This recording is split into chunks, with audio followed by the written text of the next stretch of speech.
Force on moving charge in magnetic field, तो जब कोई चार्ज पार्टिकल मैग्नेटिक फील्ड में मूव करता है तो उस पर कितना फोर्स लगेगा वो हमको फाइंड करना है। तो यहाँ पर हम इस तरह से ये मैग्नेटिक फील्ड ले लेते हैं, ये मैंने मैग्नेटिक फील्ड लिए वेक्टर V, ये मैग्नेटिक फील्ड की डायरेक्शन है। अब इस मैग्नेटिक फील्ड में कोई चार्ज पार्टिकल ये मूव कर रहा है v वेलोसिटी से, तो इस चार्ज पार्टिकल की जो वेलोसिटी है वो v है और ये मैग्नेटिक फील्ड b है, ठीक है।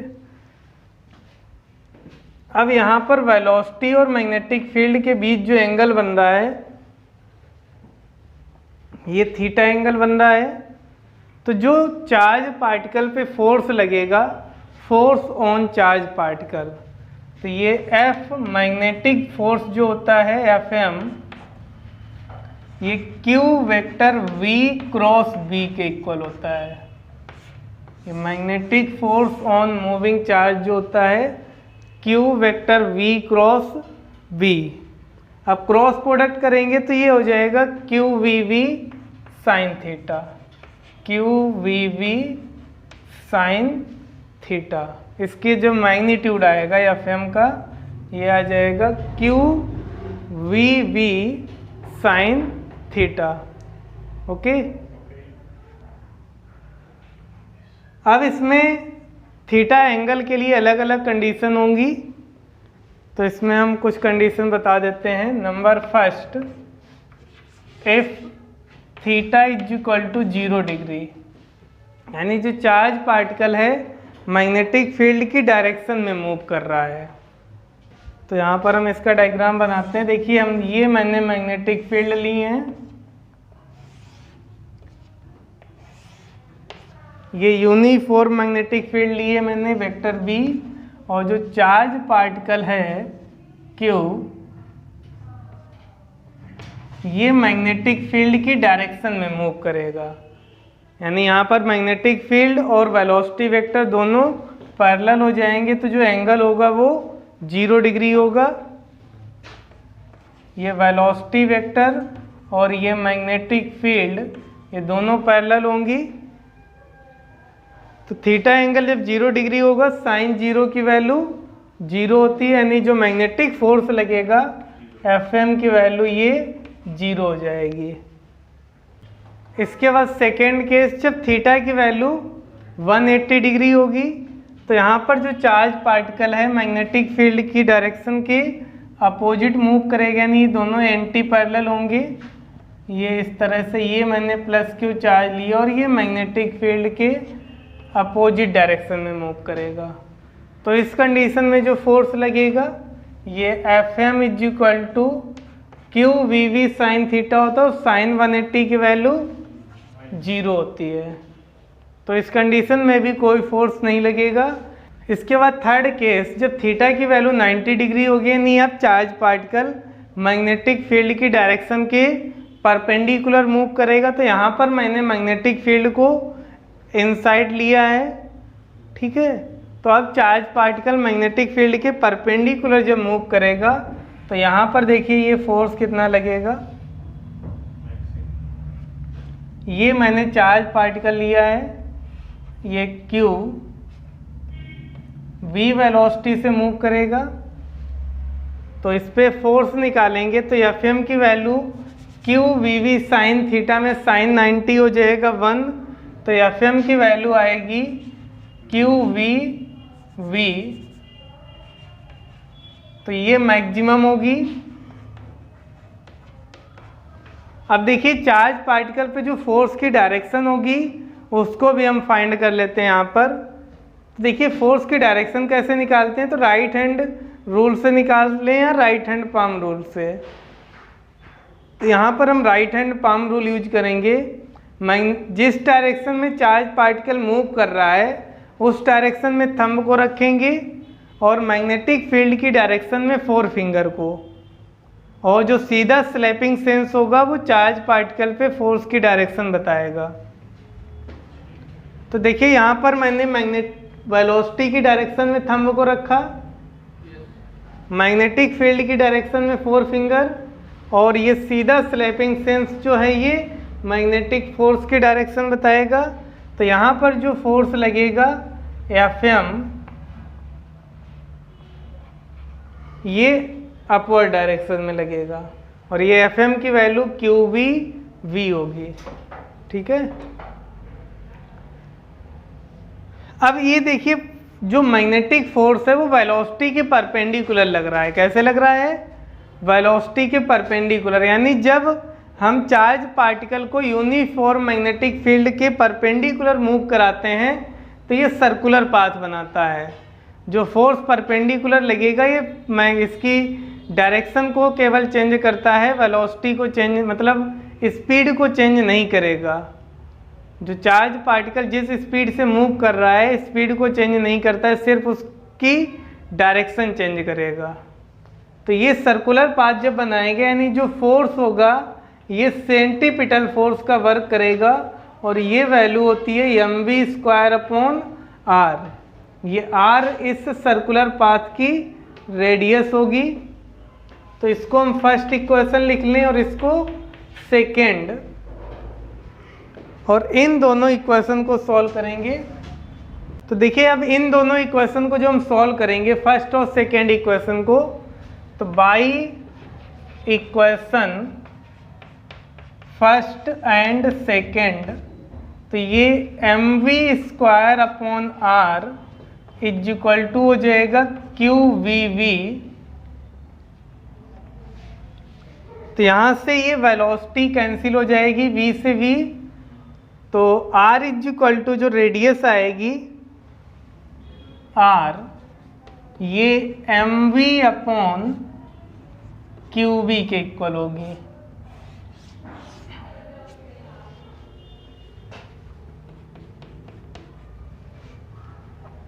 तो जिस सर्कुलर पाथ पे चार्ज पार्टिकल मूव करेगा उस सर्कुलर पाथ की जो रेडियस होगी ये mv/qv के इक्वल होगी। देखिए सर्किल कैसे बनाएंगे समझ लीजिए। यहाँ पर चार्ज पार्टिकल की डायरेक्शन जो दी गई है राइट साइड में मूव कर रहा है, मैग्नेटिक फील्ड इनसाइड है।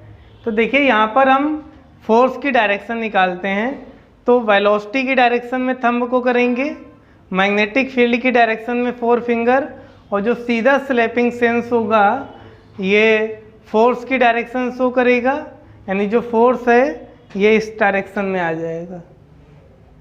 ये होगा मैग्नेटिक फोर्स Fm।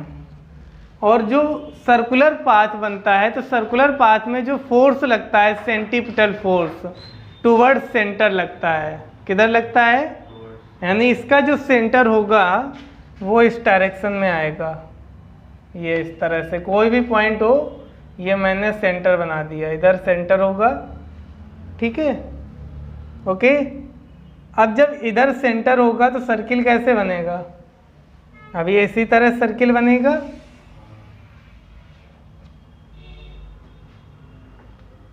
तो बन गया सर्किल। इस तरह से सर्किल ड्रॉ करते हैं। चार्ज का डायरेक्शन है, ये चार्ज का मोशन का डायरेक्शन है और ये मैग्नेटिक फोर्स का डायरेक्शन है, और मैग्नेटिक फोर्स टुवर्ड सेंटर लगता है। तो सेंटर जब इधर बनेगा तो सर्किल इसी तरह से बनेगा। ठीक है, देखिए जब यहाँ पर चार्ज पार्टिकल मैग्नेटिक फील्ड के परपेंडिकुलर डायरेक्शन में मूव करेगा तो ये सर्कुलर पाथ बनाता है, और इसकी रेडियस हम फाइंड कर चुके हैं। r की वैल्यू आई थी r is equal to mv/qv। अब ये सर्कुलर पाथ पे रोटेट कर रहा है तो एक सर्किल कंप्लीट करने में कितना टाइम लेगा वो टाइम भी हम फाइंड कर सकते हैं। टाइम पीरियड एक ये 2πr/v होगा। एक सर्किल कंप्लीट करने में कितना टाइम लगेगा?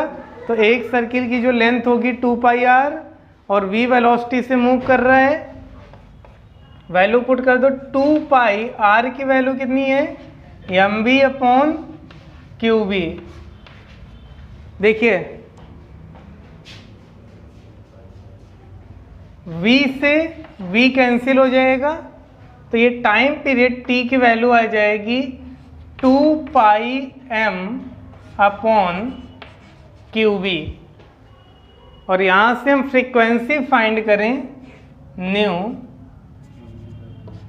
तो ये 1/t होती है, तो ये क्यू बी अपॉन 2 m हो जाएगी। तो ये फ्रीक्वेंसी आएगी और ये टाइम पीरियड आएगा, t की वैल्यू 2 m क्यू बी। देखिए अब नेक्स्ट केस, जब थीटा की value greater than 0 degree less than 90 degree होगी, तो यहाँ पर ये चार्ज पार्टिकल इस तरह से मूव करेगा, ये v वेलोसिटी है और ये थीटा एंगल पे मूव करेगा। तो ये पाथ जो बनता है ये हेलिकल बनता है। कैसा बनता है? हेलिकल, यानी स्प्रिंग के टाइप का। ये आगे भी बढ़ेगा, सर्किल पे भी घूमेगा। स्प्रिंग देखें ना, स्प्रिंग हेलिकल होती है, तो उसी तरह से बनेगा। क्यों बनता है उसका रीजन है।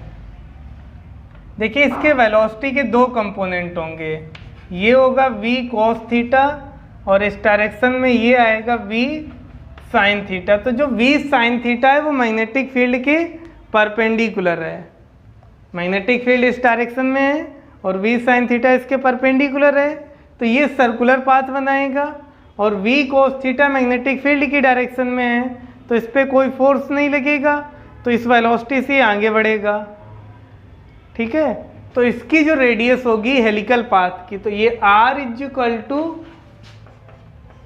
mv sin theta upon QB होगी। r = mv अपॉन QB होता है, तो परपेंडिकुलर वेलोसिटी कितनी है? v sin थीटा है, तो परपेंडिकुलर वेलोसिटी लेंगे, तो ये रेडियस आ जाएगी हेलिकल पाथ के लिए। और एक सर्किल कंप्लीट होने में अभी बताया था टाइम पीरियड वेलोसिटी यानी स्पीड पे डिपेंड नहीं करता, तो वो चाहे जैसे मूव करेगी, टाइम पीरियड कितना होगा? 2 m QB। ठीक है, अब एक चीज और समझ लो इसमें,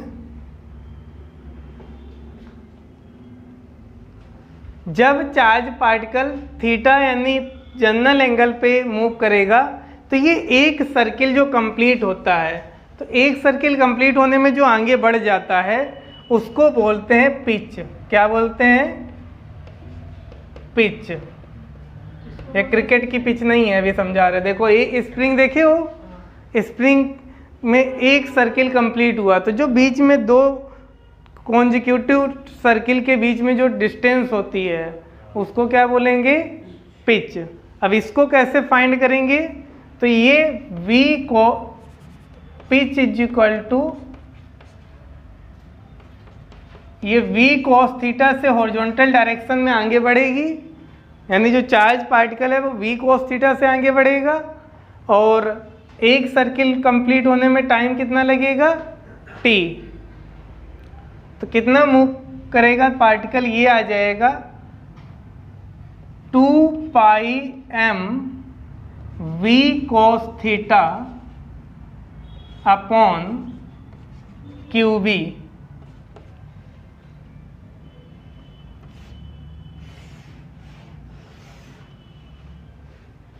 ओके, कोई दिक्कत हो पूछ लो।